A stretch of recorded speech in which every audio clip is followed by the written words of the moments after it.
Olá,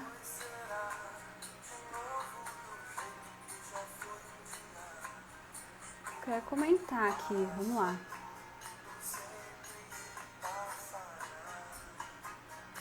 Olá, só vou colocar aqui.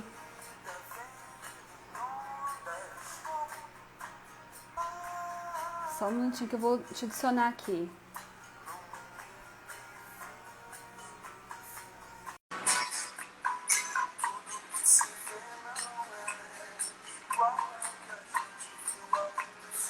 Tá conectando, entrou. Bom, boa Olá, tarde, doutora Nara. Tudo bem?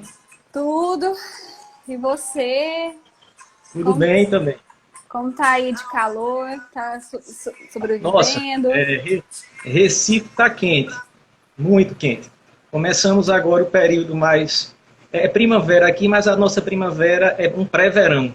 A gente encara dessa forma. Mas muito feliz com o convite. Que bom que nós conseguimos sincronizar as agendas e estamos aqui para construirmos juntos aí esse tema bem interessante. Boa tarde ao pessoal de Minas, boa tarde a todos os mineiros, um abraço pernambucano. Nossa, eu fico feliz também que você aceitou meu convite, né? Eu já estava namorando, assim, seus conteúdos já, porque nós somos do grupo Trabalhista Sistêmico. Então, Isso. eu já sabia um pouco do seu trabalho enquanto mediador, professor. Eu dou boa tarde para todo mundo. Peço para vocês convidarem aí quem vocês acharem que se interessa pela live, mandar um aviãozinho que está aqui embaixo. E hoje nós vamos falar de mediação trabalhista sistêmica. Eu vou fazer uma apresentação do professor Bruno antes. E aí a gente vai deixar fluir, que a gente já conversou hoje Isso. que fluiu de uma vez, assim, quase foi uma live a nossa conversa, né? Exatamente. E então vou apresentar o professor Bruno Tabosa, é professor de Direito, mestre em Gestão Pública pela UFPE, servidor público do TJPE, né, de Pernambuco, mediador judicial do TJPE e extrajudicial pelo ICFML, instrutor de mediação judicial do TJ Pernambuco, formador de mediadores e conciliadores e árbitros e palestrante. E meu colega, né? Aprendendo junto com vocês também. Sim. A Então, mediação é uma área que nos dá muita sede de conhecimento, né, que nós buscamos constantemente. Isso é muito bom. sim, aí, gente, só eu vou deixar pra gente deixar umas perguntas mais para o final, uns 10 minutinhos eu vou observar aqui para a gente fazer as perguntas. E se tiver conexão ruim, só dá uma avisada aqui, tá? Mas pode ser conexão de vocês. Nós vamos dar início aqui na nossa conversa. Eu vou deixar você. A gente tinha trocado, né, sobre algumas coisas que a gente gostaria de falar nessa live de hoje. Nós vamos abordar bastante essa mediação extrajudicial, mas antes disso a gente vai pontuar, né, o que a lei hoje, um pouco do histórico da mediação na lei, voltado para o trabalhista, onde a gente se baseia no judicial, e também o que é mediação, qual que é o objetivo, porque saber o objetivo da mediação vai nos trazer vai abrir muitas portas para muita gente. Assim, por que eu vou escolher uma mediação se tem conciliação no judiciário? Né? Por que eu Isso. teria essa opção? Por que ela me traz? Então, a gente vai pontuar um pouco. Eu sei que você é professor, né? Instrutor, formador de mediadores na área trabalhista também. Vou deixar essa parte com você. A gente vai pontuando junto. Se você quiser começar, pode falar. Que bom. Dar as boas-vindas, tem muita gente conhecida aqui na nossa live, do nosso grupo Trabalhista Sistêmico. Estou vendo aqui as doutoras do Você Mais Conciliador, as doutoras Cassandra e Andresa, que estão conosco aí, magistradas trabalhistas. Sejam muito bem-vindas, é uma honra para nós, né, tê-los aqui conosco neste meio de tarde. Eu vou começar, Nara, com a minha história com a mediação. Como é que se desenvolveu? Já que nós propomos aqui uma mediação sistêmica, então eu vejo como importante nós pensarmos como se deu esse trilhar de Bruno Tabosa em relação à mediação.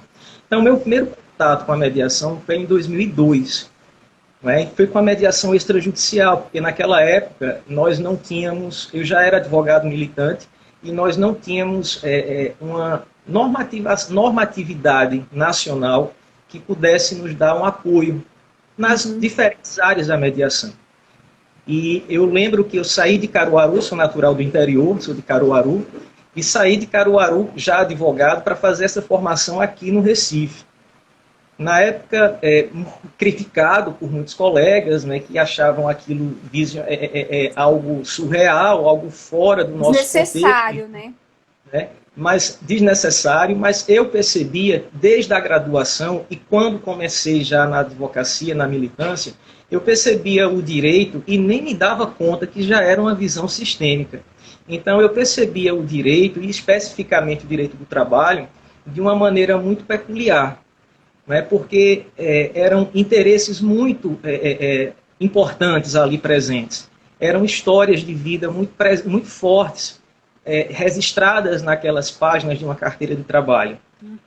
E quando eu comecei na militância, eu propunha a visão conciliatória. Nossa, eu estou num ambiente conciliatório, né? Eu estou num processo que me garante a conciliação como elemento de extrema relevância, né, durante o desenvolvimento dele. Então, eu dava muito valor àquela audiência de conciliação, àquela oportunidade de dialogar. E antes mesmo, né, de ir para a audiência, de acionar, né, o judiciário, eu tinha essa preocupação de compreender os reais motivos que levavam aquele cliente a pedir, desejar uma reclamação trabalhista. E nem me dava conta que ali também era uma abordagem sistêmica, ainda inconscientemente, mas eu já percebia a necessidade de buscar esses interesses reais, não é? E tudo isso começa a fazer sentido para mim, na minha época de advogado, começa a fazer sentido quando eu fiz esse curso, quando eu fiz esta primeira formação.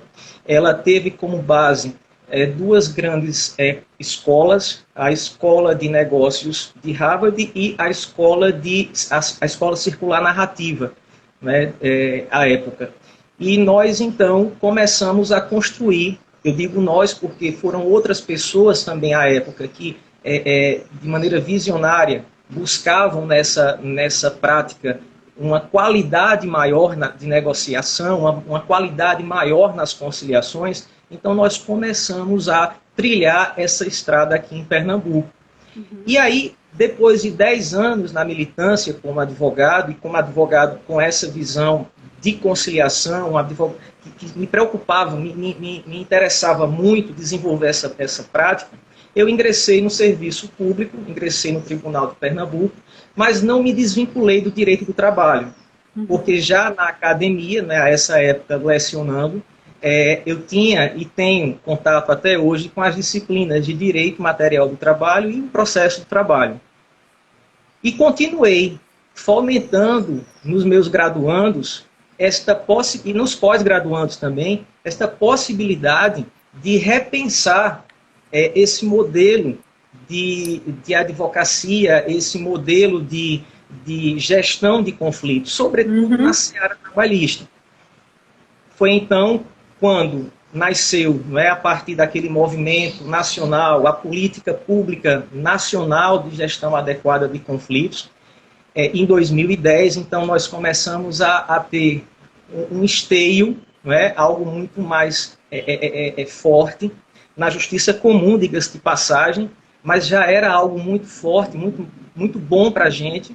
Carecíamos de uma legislação mais direcionada. À época nós contávamos com, por exemplo, a lei dos juizados especiais, mas nós precisávamos de algo mais concreto, mais abalizado. Mais estruturado, né? Apesar de ser só uma resolução, né? Não exatamente. Era uma lei.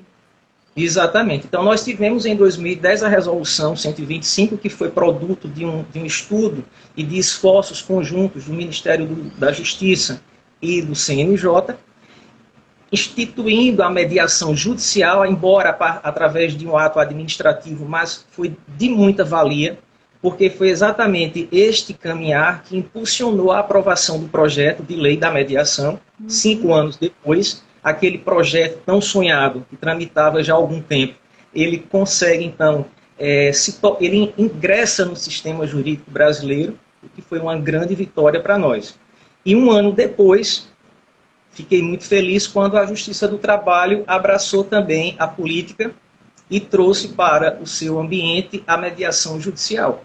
Uhum. Na sequência, em 2017, a reforma trabalhista contemplou a possibilidade da homologação do acordo extrajudicial. E se eu falo de acordo, eu estou falando de um ambiente adequado para que nós possamos negociar aquilo que é possível negociar. Estou falando, portanto, de direitos, dessa percepção do que é disponível no direito do trabalho, sobretudo após o vínculo, após o término daquela relação. E, com isso, nós começamos a nos fortalecer para pensar na identidade da mediação trabalhista. Né? Começa num ambiente privado, caminha para o público no contexto comum, né, no contexto geral, depois caminha para o público no contexto específico do judiciário trabalhista e caminha junto agora com o contexto extrajudicial. Por que eu digo extrajudicial ou pré-processual? Porque esses acordos, eles podem ser construídos em uma condição extrajudicial e levados à homologação no âmbito da Justiça do Trabalho. Então, esse movimento de composição, ele nasce fora da Justiça e vai para a Justiça para a sua ratificação. E isso me lembra muito, Nara, um movimento que nos é muito peculiar, nos é muito sagrado na visão sistêmica, que é o equilíbrio entre o dar e o receber. Então, o privado contribuiu com o público para que o público pudesse reconhecer a legitimidade desse processo de mediação. E eu digo processo porque ele tem fases, ele é um processo técnico. Eu deixo isso muito claro para os meus alunos quando nós estamos trabalhando a mediação. Ela é um processo que tem fases, embora tenha consigo a informalidade por não produzir provas, mas ela tem etapas que nós precisamos observar para a construção do diálogo e, se possível, a consecução do acordo. Então, caminhou do privado, foi para o público, do público volta para o privado, e é nessa toada que nós seguimos, equilibrando, honrando o âmbito judicial, honrando o âmbito extrajudicial. E eu percebo que esse equilíbrio ele vai sempre ser necessário, porque nós estamos de mãos dadas com o judiciário. É um parceiro, né? Acho que é essa função que a gente esquece, né? Que ele é um parceiro. Entendi. Seja qual for a área da nossa mediação, seja a mediação trabalhista, seja a mediação na área de família, seja qual for ela, o judiciário é um parceiro. Como é parceiro na arbitragem. Então, nós temos o judiciário no pré-arbitral, no arbitral e no pós-arbitral. Assim também será com a mediação. E sempre será assim. Nós teremos o judiciário como nosso parceiro. Então, não se trata de concorrência, se trata de equilíbrio, se trata de agregação. É essa a missão. Então, quando pensamos numa mediação trabalhista, pensamos neste cenário que hoje se apresenta. Entendi. E aí é um pouquinho da minha história com esse instituto. Não, e é ótimo, assim, eu saí da faculdade em 2007 e meio que fugi do direito, porque eu falava assim, gente, eu não me identifico com isso, eu não quero advogar, eu acho que o judiciário é muito pesado também para eu entrar, então eu fiz uma pós fora do país em direito do trabalho, que é minha paixão. Mas voltando, tentando fazer as pazes com o direito, só agora, assim, achando que eu estudava para concurso, né? Estudava para concurso na área trabalhista, para juiz e Ministério Público do Trabalho. Então, eu lia muito sobre conciliação, porque é uma das etapas, né? Para você passar no concurso, entender as fases do processo judicial.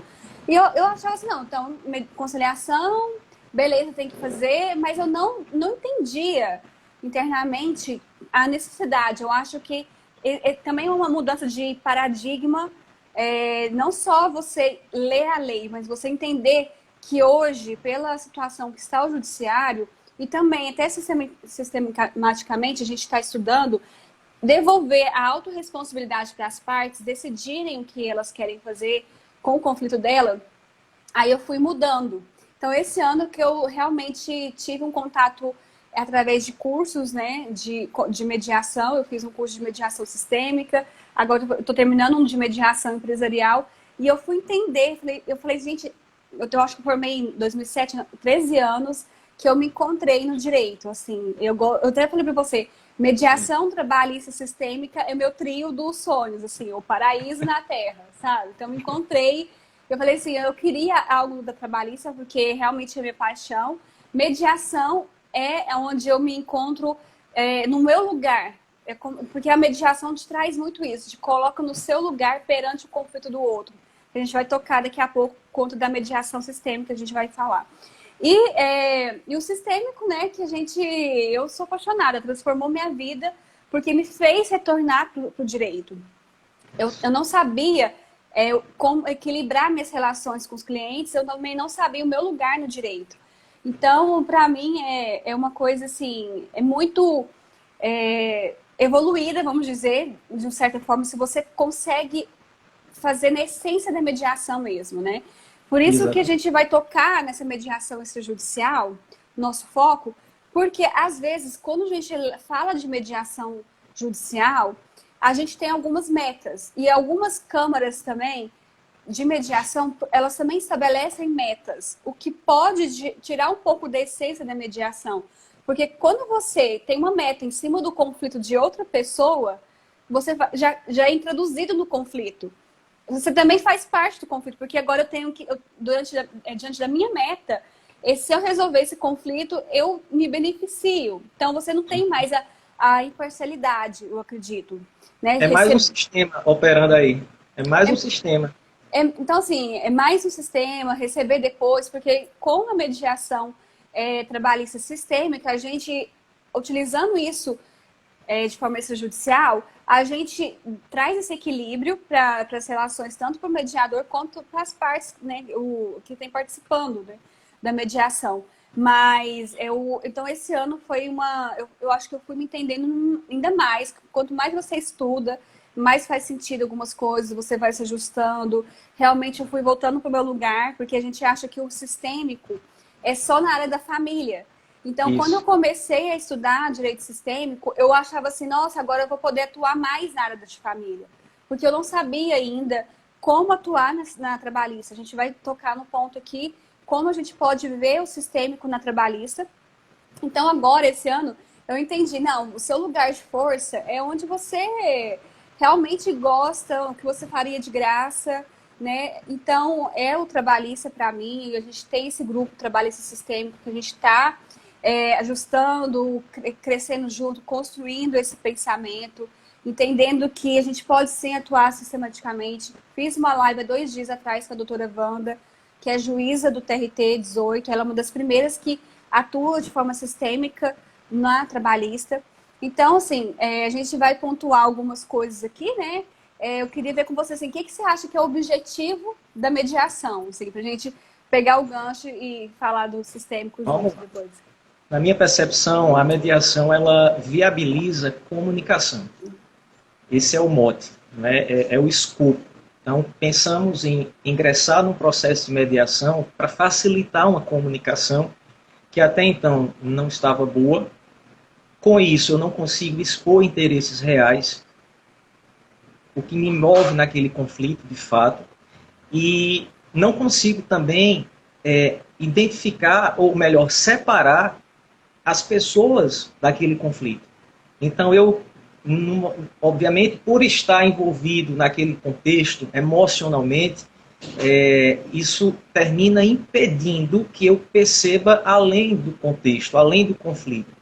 E, às vezes, já puxando para o ambiente organizacional, aquela outra pessoa conflitante, ela também está recebendo pressões, ela também está recebendo determinações. Então, ela está repassando para uma equipe que ela gere aquilo que para ela também é imposto. Talvez não esteja sendo fácil também, pelo perfil que ela tem, demitir, pelo perfil que ela tem, colocar limites, por ser uma pessoa de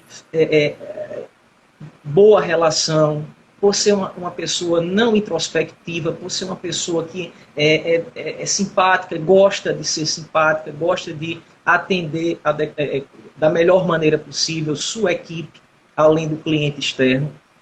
E quando se depara com uma missão como essa, não é fácil também para quem está na condição de gestor, para quem está na condição, né, de determinar. Então, é natural que fique muito cinzenta essa área, né? A gente não consiga separar as pessoas do problema. E um dos princípios que me chama mais a atenção no método de negociação de Harvard, quando eu associo ele ao ambiente organizacional, é este. Nós conseguirmos separar pessoas dos problemas. E a mediação, ela, com este objetivo de garantir, de buscar o diálogo, o bom diálogo, ela favorece o descortinamento dessas questões.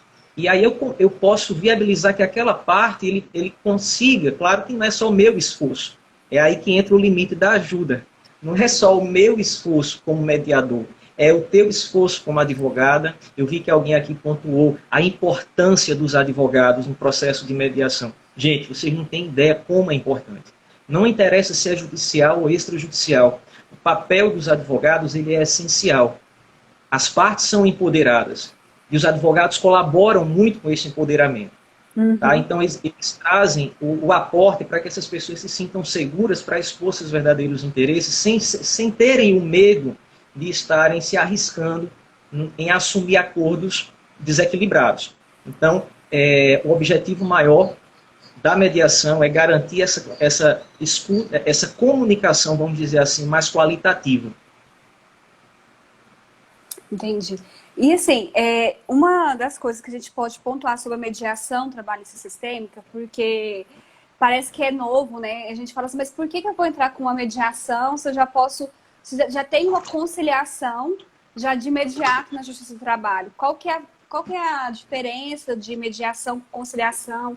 Por que eu não deixo, então, fazer isso na Justiça do Trabalho ou pela mediação no judicial? E eu estava até conversando com a doutora Wanda e a gente sabe que o tempo no judiciário é outro, ainda mais agora no momento de pandemia, tem muito mais ações, né? Temos mais ações trabalhistas que estão sendo analisadas e o tempo de uma mediação, gente, não é assim, tem acordo, ok, não. Você precisa de um tempo específico com as partes para vocês poderem elaborar as técnicas. Por isso que a gente fala que é um processo também. E assim, algumas técnicas não funcionam, então a gente parte para outra. Porque assim, a mediação, ela visa restabelecer relações. E é isso que as pessoas precisam entender a diferença, né? Assim, não é só conciliar, vamos fazer assim, uma coisa que é ganha-ganha, mas também restabelecer essa comunicação, porque o mediador tem essa capacidade, ele tem essa habilidade enquanto comunicador de restabelecer a comunicação, de deixar relações que são necessárias no dia a dia, elas não se percam.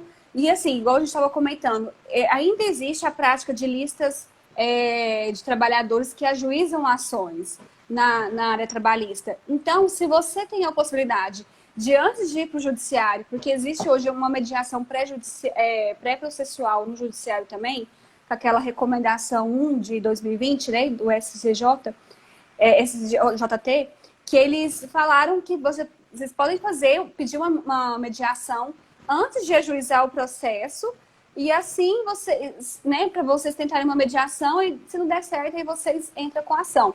Mas o que é vantajoso de fazer extrajudicial é porque não fica nenhum registro, né, na Justiça do Trabalho, vamos dizer, que teve um acordo, né? E ainda eu recebo, assim, enquanto advogada, eu vejo casos que as pessoas têm dificuldade de ser contratadas, elas acham que é por conta da ação que elas entraram na justiça, não, eu quero desistir da minha ação porque eu não estou sendo contratada.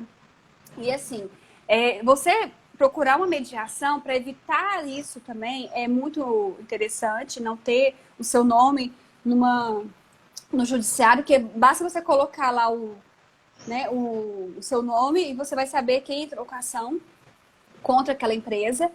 E também, assim, não só quando termina o processo, vamos dizer, quer dizer, o contrato de trabalho. Por quê? Se você tem uma empresa humanizada, você consegue estabelecer alguns passos para você introduzir a mediação em conflitos dentro da empresa. Tem muita gente que usa isso dentro do compliance, né? Você pode, Exatamente. com o compliance, você introduz ali ó, uma cláusula de escape para você colocar a mediação como um recurso para poder, né, resolver os conflitos. Porque assim, gente, sistematicamente, uma empresa que tem uma rotatividade muito grande de empregados, ela pode ter algum problema sistêmico de exclusão ou uma falta de equilíbrio entre dar e receber. Por exemplo, alguém tem assédio moral e alguém foi demitido, né, de forma injusta por conta de um assédio. Os outros empregados, eles percebem aquela injustiça.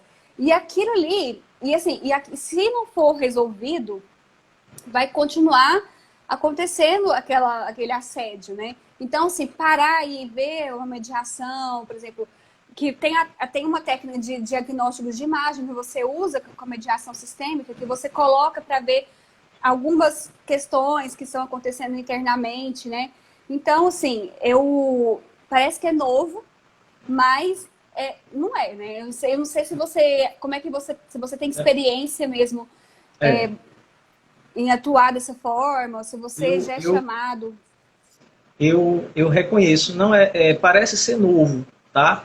Mas se nós formos para a pesquisa e observarmos as fontes do que é hoje uma mediação, desse conceito que nós temos de mediação, e especificamente mediação sistêmica, nós vamos nos amparar na neurolinguística, que é bem de muito tempo, não é? Nós vamos nos amparar na teoria dos sistemas, do Bertalanffy.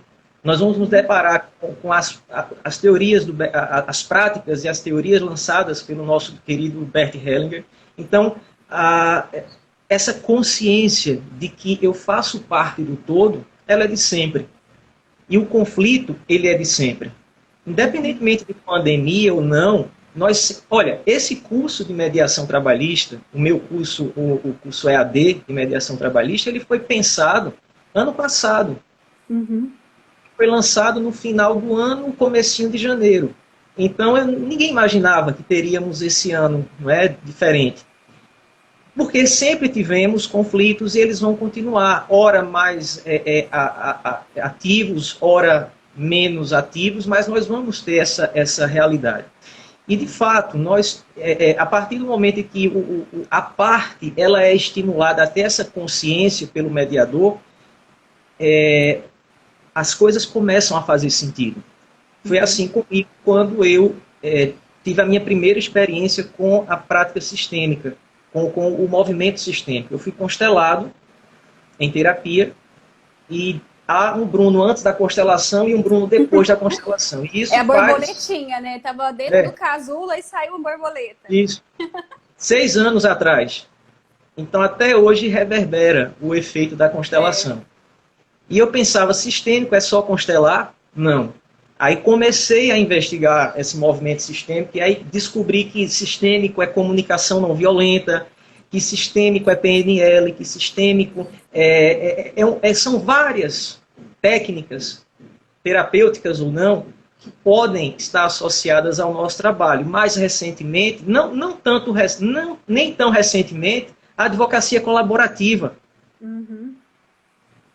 O Pacto Colaborativo pela Não Litigância, que é da década de 70, a sua construção, e que se ingressa no Brasil há pouco mais de 10 anos. A gente tem essa realidade sendo disseminada aqui no Brasil. Eu faço parte de um outro grupo de estudo, que é o Práticas Colaborativas, Colabora Nordeste, que é um grupo que se dedica ao estudo das práticas colaborativas, e eu lancei esta provocação no grupo. Eu disse, gente, por que não pensar na prática colaborativa, no pacto de não litigância, para o conflito trabalhista na fase extrajudicial dele?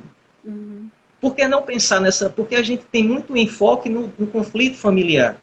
Mas olha, depois da pandemia, família e trabalho, ao meu ver, é uma coisa só. Né? A gente está muito interligado. Você está aqui, estou em casa agora, eu estou numa atividade profissional com você. E daqui a pouco meu cachorrinho passa, meu filho me chama, enfim. Então, nós estamos numa interação muito forte. Eu tranquei todo mundo lá no quarto. Falei, gente, fica aí, não respira. Depois que eu terminar, vocês respiram. Aí eu abro a porta. Pois é.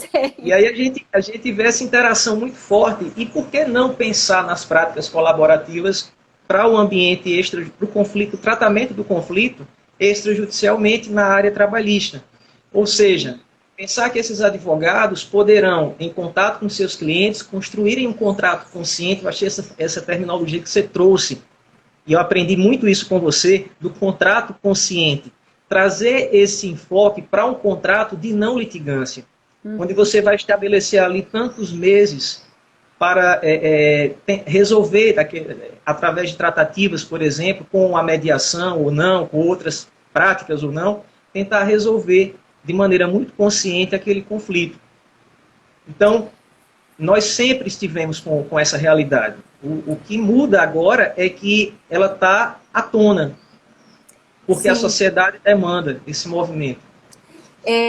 Você me lembrou muito de uma palestra que eu assisti da doutora Alda, que ela é juíza, acho que na Bahia ou em Alagoas, a doutora Alda, que é nosso grupo também. E ela trouxe uma palestra falando sobre como essa relação vítima e perpetrador nas relações de trabalho, que a gente ainda está muito enraizado essa questão de que a outra parte trabalhadora ela é vítima e que só existiu escravidão entre os negros, assim, é muito profundo, não daria para eu falar aqui como se fosse algo simples, porque ela deu uma palestra, mas eu acho que a cada dia a gente vai entendendo, né, que a gente tem que tomar as rédeas da nossa vida, nesse sentido, assim, de resolver nossos conflitos, porque, você viu, teve uma pandemia.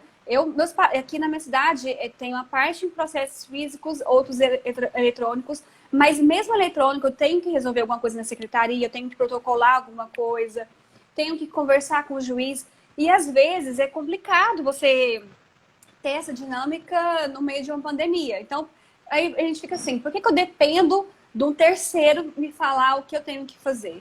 Eu acho que caiu um pouco a ficha, assim, da gente ter um plano B, né? Da gente encarar um pouco o que está acontecendo na realidade, e é o que é a proposta do sistêmico, encarar o que é, né? Assim, o que está aí, assim, concordar com as coisas que acontecem. E com o sistêmico, o que eu posso falar, assim, para quem é mediador judicial, para quem é conciliador judicial ou extrajudicial, a mediação sistêmica, o que ela tem de diferente, né? Para a gente poder... Porque, assim, eu estava conversando com a doutora Wanda, não precisa ser constelador para você ser um mediador sistêmico, mas a gente usa os pilares da constelação, sim. A gente tem que entender, porque, assim, a gente falou, se você aplicar uma das leis sistêmicas, gente, você já está com meia vida resolvida, porque não é simples, né? Você fez uma constelação há 6 anos atrás, e hoje que está reverberando. Eu fiz 2 no ano passado, e esse ano, com a ajuda da pandemia, eu tive a força para fazer algumas mudanças. Eu tive, na alma, a gente tem um tempo certo, não é uma coisa assim de uma hora para outra, até porque a constelação mesmo, feita por um profissional, ela traz à tona informações que você não tinha consciência, né? Que o seu eu cego, assim, não captava. Então, às vezes, você acha que o seu problema é o fulano, mas aí mostra que é o outro. Que tem gente que está morta que está atuando no seu sistema. Então, às vezes, você tem que processar aquela informação. Mas a mediação sistêmica não é uma constelação. Você não precisa ser constelador também. Mas eu acredito que entender melhor as técnicas, passar por um curso de mediação, é importante, sim, porque tem que ter técnica para você não ajudar de uma forma segura, né? Igual na mediação, você tem que ser imparcial.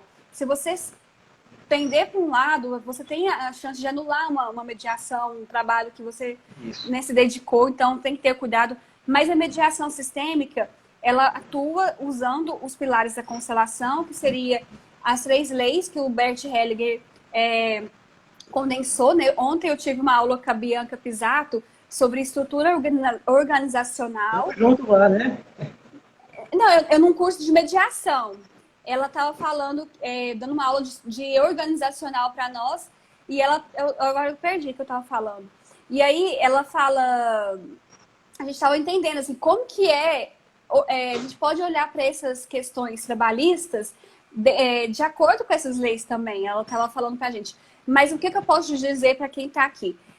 A gente usa as 3 leis, que é a da ordem, a de pertencimento e equilíbrio, né? De dar e receber.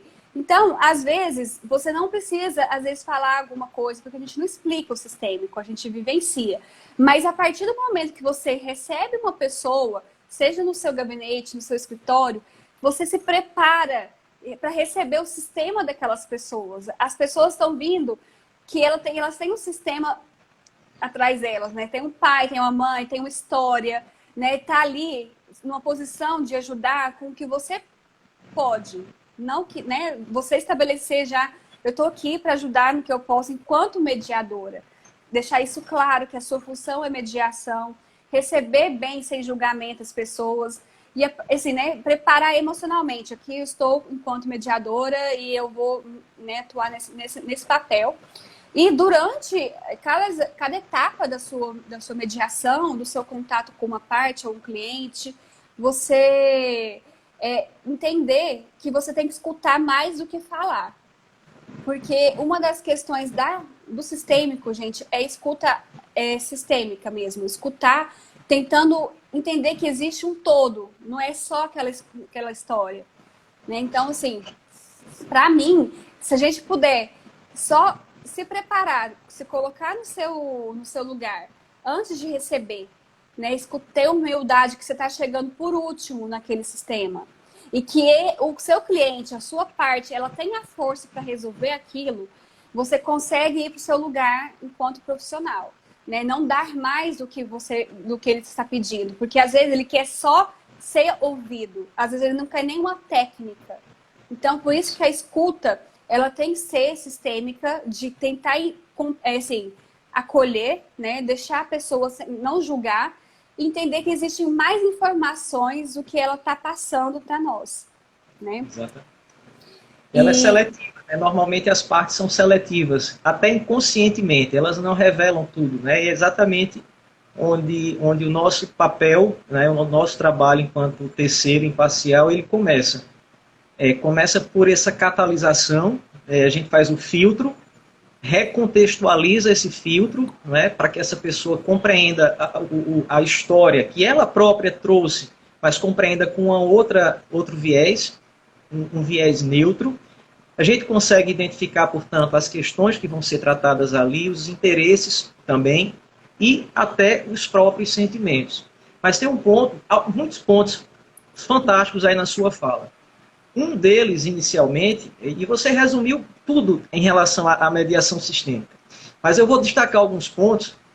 Um deles, achei fantástico, foi quando você trouxe o limite, tá? E esse limite, ele nos chama a pensar nas leis da ajuda, que também foram desenvolvidas pelo Bert. Então, na mediação trabalhista, especificamente, é muito importante a dedicação do profissional ao estudo das leis que orientam, regulamentam. São leis, gente, eu quero só mencionar, eu e a Nara, não são leis dogmatizadas, são leis da alma, são leis do sistema. Então, embora nós nos coloquemos aí falando em leis, mas na verdade elas são práticas, não são dogmatizadas.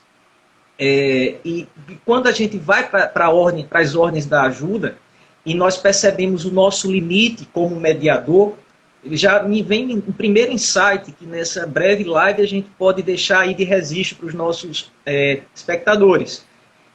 Como começar a ser um mediador sistêmico, além de todo esse trabalho que a doutora Nara trouxe, né, de você se preparar, você está lá no seu escritório, eu estou lá na sala de audiência, vou receber vários sistemas. Como eu recebê-los? Na declaração de abertura, que é o primeiro passo da mediação, você tem lá a oportunidade de construir um acordo de trabalho ali. E nesse acordo você expõe suas expectativas como mediador e deixa que as partes e advogados também exponham suas expectativas. Vamos definir quais serão nossas expectativas neste momento.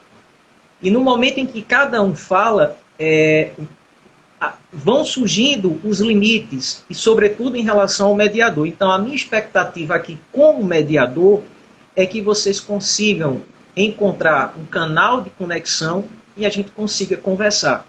Não é necessário um acordo hoje. Por isso o tempo é muito favorável. No extrajudicial a gente tem esse tempo maior. Então não é necessário chegar ao acordo nesse primeiro encontro, nessa primeira reunião. Mas é importante que vocês deixem essas expectativas, porque... Tá cortando um pouquinho, né? Você está me ouvindo agora? Tá melhor? Ai, voltou. Aí você falou assim, deixar as expectativas, né? No termo exato. de abertura. Então, isso, assim, na declaração de abertura a gente deixa... Pronto. Na declaração de abertura a gente deixa muito claro as nossas expectativas e deixa que eles também exponham as expectativas deles enquanto partes, enquanto advogados, porque a partir delas a gente começa a limitar, a construir o limite. Agora travou um pouquinho você para mim. Você está me ouvindo? Estou te ouvindo. Tá tranquilo? Tá. E a gente começa a estabelecer esse limite. A partir do momento em que eu digo, olha, eu como mediador tenho a expectativa de que vocês conversem, dialoguem, se possível, para que a gente... Isso é muito importante. Porque tem pontos, não sei se você concorda comigo, tem pontos que eles vão trazer nas expectativas deles que nós não vamos atender. Uhum. E é estar no adulto, né? Por isso que eu aprendi no meu curso, é isso. Gente, no adulto, a gente consegue lidar com as nossas expectativas frustradas. E aquele conflito não é seu. Então, acho que por isso que eu questiono um pouco as metas no judiciário, seja para mediação, conciliação, até para os juízes, porque você coloca o judiciário, assim, existe uma força externa querendo que você solucione o conflito de outra pessoa, de alguma forma, né? E sem o tempo que precisa para aquilo, né? Porque, assim, pelo que eu estudei, a gente precisa de umas 3 sessões de mediação para poder chegar a falar de acordo em alguns casos. Porque tanta coisa emocional, às vezes a pessoa chega, ela não quer olhar, mas é que 3 sessões ela consegue olhar no rosto da outra pessoa. E aí, o judiciário tem esse tempo? Com 10 minutos de uma audiência, você consegue falar isso com a pessoa? Você consegue ter esse rapport? Você consegue entender que aquela pessoa está chegando e tem um ambiente que às vezes ela não compreende, né? Que ela precisa de um tempo. O nosso corpo tem outro tempo. Tanto que eu falo super rápido, mas é porque eu estou raciocinando assim, né? Minha mente é muito mais rápida que o meu corpo. Então, acho que a gente entender que algumas situações, eu acho que a mediação extrajudicial, ela tem essa proposta. Dar o tempo para a pessoa conseguir olhar para esse conflito que ela está vivenciando e ter o apoio de um profissional que tem essa habilidade para poder transformar aquilo em algo melhor no final, mas também se liberar das expectativas, porque o conflito não é nosso, a gente não tem como tirar e salvar as pessoas do conflito. Então, assim... E nesse aspecto, um outro ponto que você traz de relevante é o time das partes. O time deles é muito importante. Na mediação laboral, na mediação de família, em qualquer cenário, o time das partes. É como você colocou, às vezes eu preciso de mais de 2 reuniões para poder começar a dialogar, para poder começar a pensar num acordo. E um ponto importante, como o papel dos advogados também é ressaltado nesse momento.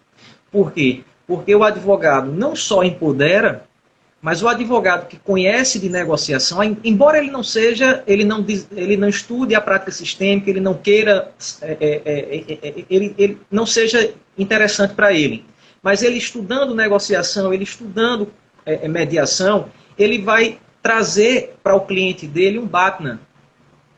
Ele vai trazer para o cliente dele uma estratégia de negociação, antes mesmo daquele momento. Então vejam que a mediação ela já começa no escritório. Eu sempre ouço isso. E eu sempre digo, isso é muito verdadeiro. A Perfeito. mediação, os advogados são os primeiros, mesmo que eles não sejam mediadores ou não queiram ser mediadores, mas eles são os primeiros, na medida em que eles conhecem de negociação, e lá eles desenvolvem um BATNA. O que é o BATNA? Existe melhor alternativa? É a resposta que nós vamos encontrar para esta pergunta. Existe melhor alternativa ao acordo? Ou o acordo ainda é a melhor alternativa neste caso? Bom, olha para o sistema multiportas. A gente tem vários caminhos, mas o acordo ainda é um bom caminho. Nesse caso concreto, vamos trabalhar para construir esse acordo. Então você chega numa audiência, ou chega numa sessão de mediação, uma reunião de mediação, enfim, como queiram chamar, você chega com uma base. Eu tenho um plano A. Você falou, mas eu tenho um plano B também. Porque se a proposta ideal, que é a proposta A, não vingar, eu tenho o plano B e tenho o C. E isso passa também no escritório de advocacia, se possível, por uma análise sistêmica. As propostas A, B, C, D, elas são propostas que vão atender às reais necessidades do cliente. Na realidade trabalhista, às vezes um pedido de desculpas, um reconhecimento, Uma inclusão. uma inclusão, tá? Um equilíbrio de salário também, eu acredito que é uma coisa que recorrente, né? Um equilíbrio. Isso. E desordem é muito comum nas reclamações, assim. Vamos pensar assim, quantos casais que vão para uma mediação não reconciliam o matrimônio? Quantos contratos encerrados não retomam durante a mediação? Porque fica claro ali para o trabalhador e para o empregador que esse não era o objetivo. O verdadeiro interesse do trabalhador era outro. O verdadeiro interesse do empregador não era a demissão. Era um ajuste de opções ali para a continuidade daquele trabalho. Então isso assim, é muito forte para a mediação. E assim, é bem vanguardista essa proposta de mediação trabalhista sistêmica. Por quê? Porque é comum na Justiça do Trabalho você ajuizar ações. Porque o trabalhador chega e fala assim, eu quero colocar meu patrão na justiça. Então, assim, já chega com essa carga, já determinando o que ele quer. E assim, já querendo, e você, enquanto advogado, você vira sócio do cliente, né? Você assim, não, beleza, deixa comigo, 30% ganha no final. E aí, então,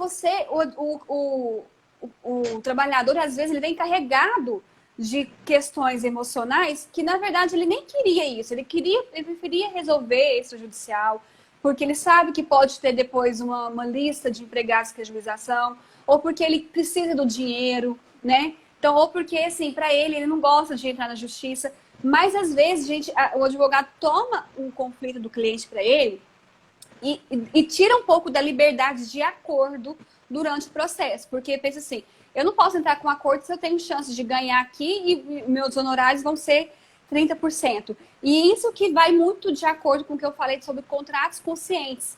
E ontem eu vi a palestra do Décio, que é do Instagram Inteligência Sistêmica. Ele falou uma coisa que é oposta dos contratos conscientes, que é o que a gente costuma fazer, que são os contratos emaranhados, que é você fazer um contrato de honorários sem ter noção ainda da complexidade daquela questão.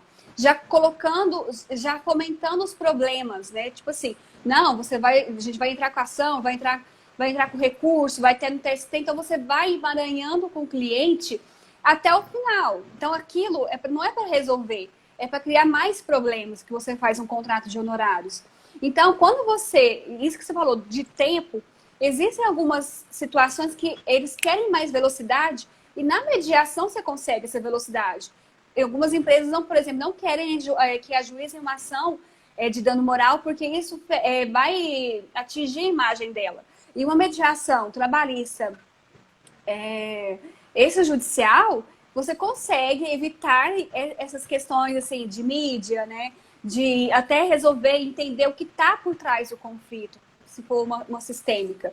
Porque você consegue ainda corrigir, então foi uma questão de equilíbrio, ou foi porque eu não te reconheci, ou existe uma desordem dentro da empresa que, por exemplo, é repetitivo, mas eu acredito assim, existem questões repetitivas nas empresas, mas cada funcionário existe um próprio sistema. Existe o sistema da empresa, que vão trazer padrões, que você entra na frequência, naquela ressonância da empresa. Então, por exemplo, eu não tive um pai e o meu patrão, ele teve que assumir o lugar de pai da família dele. Então, ele está desordem. E eu, como funcionário, entro no lugar também, assim, dele, sabe? Assim, eu vejo ele como um pai. Então, existem repetições, só que cada caso, gente, existe uma individualidade, existe um trauma por trás, existe um conflito que cada pessoa traz no sistema. Por isso que funcionários da mesma empresa podem ter situações parecidas, assim, quase idênticas, mas a sentença é diferente, porque o juiz, numa audiência, capta uma informação não verbal, algo que está ali que ele não viu no outro processo. Então, na mediação, você tem esse tempo de olhar para isso, até tentar estabelecer algumas questões que podem ajudar, né, naquele conflito. Minha professora fala uma vez, chegou 3 irmãos lá, acho que uns 3 irmãos querendo vender um terreno. E o mais novo queria resolver tudo. Ele arranjou o comprador, ele estava tudo pronto para vender, e ele estava tomando partido daquilo. Quando chegaram para mediação, ela colocou cada um na ordem. Primeiro foi o mais velho, depois o do meio, depois o mais novo. O mais novo só falou depois dos outros. E os primeiros irmãos falaram o que aquele imóvel significava para eles. Porque eles viveram mais tempo naquele imóvel. Então tinha o valor, que o dinheiro que aquele comprador não pagava. Quando chegou na vez do último, que é o caçula, eu falo que caçula realmente sai do lugar que eu sou caçula mesmo. Eu sei que eu tive que voltar pro meu lugar lá no terceiro, sabe? Baixa a bolinha e o negócio flui quando você vai pro seu lugar. E aí, quando chegou no caçula, ele já perdeu a força, porque ele estava fora de ordem. Então, assim, fazer uma mediação numa organização com diretores, os gerentes, aqueles mais especialistas de uma área, que tem preferência de quem chegou antes, tá? Então, assim, você pode ser o mais velho, mas às vezes você é o médico. E o médico é o caçula. Então, ele passa da ordem pela especialidade que ele tem naquela situação. Então, assim, fazer uma roda de mediação, colocando em ordem, né, de importância, vamos dizer, hierarquia, seja de idade, de experiência, cada um falando a sua experiência com a empresa, falando do que sente, né? O que tem ali que está desordenado. Isso é muito interessante. E eu até passei lá no nosso grupo falando sobre demissão humanizada. Teve um webinário recentemente falando isso, como trazer as demissões a algo mais humanizado. E eu acredito que numa mediação sistêmica, esse é um caminho excelente para você fazer isso. Você já sinaliza um ponto muito importante, que é a possibilidade de nós pensarmos nesse movimento não só para o pós-contrato, mas na vigência do contrato, porque nós vamos ter conflitos o tempo todo.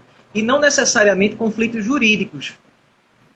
Porque poderíamos pensar, mas na vigência do contrato, a indisponibilidade ela atinge um ápice muito forte, né? Da indisponibilidade do direito. Mas, gente, não é só o jurídico. Vamos lá para o iceberg. O jurídico é o que está aparecendo. O que está imerso é o que de fato tem movimentado aquele conflito. Essa desordem no organizacional. E aí as ferramentas que a gente coloca aqui à disposição, elas também podem ser assimiladas pelos departamentos de recursos humanos, pelos RHs, pela política da empresa. A política da empresa pode começar, ou da organização, pode começar a mudar. Capitalismo consciente, isso chama. Isso. Que é você trazer exatamente. Isso. Adotam compliance, adotam uma política de compliance sistêmico, vamos dizer assim, com o objetivo de quê? De organizar aquele ambiente, harmonizar aquele ambiente. Isso não vai acontecer do dia para a noite. Uhum. Mas é assim, é um trabalho de formiga. Porém, somos muitas formigas.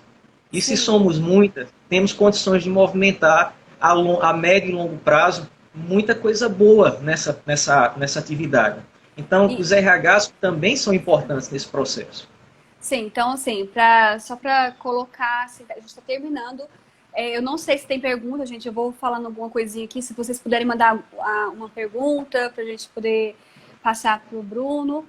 Mas, assim, o que eu vejo, há muita possibilidade de evitar, sim, ações. Se existir essa preparação, né, dentro de uma empresa. O que você anda fazendo? Qual a missão da sua empresa, né? Você respeita o meio ambiente também? Qual que é a necessidade dessa empresa? Você só quer tomar, né? Então, assim, quando você não tem missão, os seus funcionários não ficam, porque eles se sentem perdidos. Eles não sabem onde eles se encaixam naquele lugar, então saem muito. E na mediação, eu acho que realmente foi o que a Dani falou aqui, a mediação traz sim o que está oculto, mas ao mesmo tempo a gente tem que sair dessa expectativa também de trazer o que está oculto para a parte, porque nem todo mundo está preparado para ver. E existe uma negação, entendeu? E outra coisa, nem todo mundo vai estar pronto para a mediação sistêmica, trabalhista. Isso. Não, tem que estar muito no adulto, tem que querer muito. Eu falo. Você vai ter outras reuniões, você vai propor, olha, existe essa possibilidade. Por exemplo, se você entende que a constelação naquele caso é importante, olha, seria interessante tentar uma constelação. Por uma questão ética, eu posso até constelar, mas eu prefiro não constelar, porque eu estou como mediador nesse processo. Procurem um profissional de constelação e tentem ajustar isso. É o colaborativo, né? Que eu acredito muito no colaborativo. Isso me dá uma calma, porque assim, eu não sou consteladora.